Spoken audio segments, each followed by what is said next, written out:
बेटे की पिता से मोबाइल पर हुई आखिरी बात। बोला, पापा मैं घर आ रहा हूँ, लेकिन आई लाश। 20 वर्षीय एक युवक घर से बाइक लेकर किसी काम से निकला था। बारिश की वजह से उसने पिता को कॉल कर कहा कि बारिश खत्म होते ही वह घर लौट आएगा। दोबारा पिता ने कॉल किया तो उसने कहा कि वह जयनगर में है, बस कुछ ही देर में वापस आ रहा है। आखिरी बार उसके पिता ने रात 10 बजे फोन किया तो बताया कि घर के पास पहुंच गया हूं, आ रहा हूं। इसी बीच रात 11 बजे उसके पास जयनगर पुलिस का फोन आया कि उसका बेटा सड़क हादसे में गंभीर रूप से घायल है, विश्रामपुर अस्पताल आ जाइए। पिता समेत अन्य परिजन हड़बड़ाहट में अस्पताल पहुंचे, लेकिन बेटे की तब तक मौत हो गई। युवा बेटे की मौत से माता पिता जहां सदमे में हैं, वहीं गांव में भी मातम पसरा हुआ है।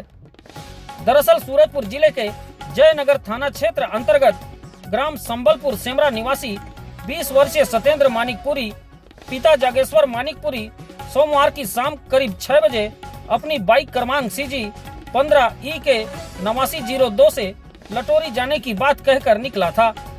रास्ते में बारिश होने पर उसने पिता को फोन पर बताया कि वह बारिश रुकने का इंतजार कर रहा है और जल्द घर लौट आएगा। रात करीब 10 बजे पिता ने दोबारा फोन किया तो सत्येंद्र ने बताया कि वह जयनगर में है और कुछ ही देर में घर पहुंच जाएगा। जिसके लगभग 10 से 15 मिनट बाद हुई आखिरी बातचीत में उसने कहा कि वह गांव पहुंच चुका है और मैदान के पास है, बस घर आ रहा है। परिवार ने यह सोचकर राहत की सांस ली कि बेटा सुरक्षित लौट रहा है, लेकिन किस्मत को कुछ और ही मंजूर था।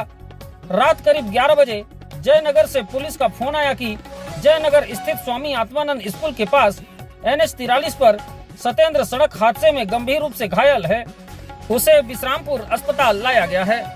पुलिस की यह बात सुनकर पिता सहित अन्य लोग अस्पताल पहुंचे, जहां गंभीर हालत में उसे CCL अस्पताल ले जाया गया था। जब पिता यहां पहुंचा तो उसकी मौत हो चुकी थी। बताया जा रहा है कि अज्ञात वाहन ने उसे टक्कर मार दी थी, जिससे उसके सिर व चेहरे में गंभीर चोटें आई थी। बेटे का शव देख माता पिता का रो रो कर बुरा हाल हो गया। मृतक के पिता की रिपोर्ट पर पुलिस ने अज्ञात वाहन चालक के खिलाफ धारा 106A भारतीय न्याय संहिता में मामला दर्ज कर लिया है। पुलिस घटना स्थल के आसपास लगे CCTV कैमरों की फुटेज खंगालने के साथ ही प्रत्यक्षदर्शियों से पूछताछ कर रही है।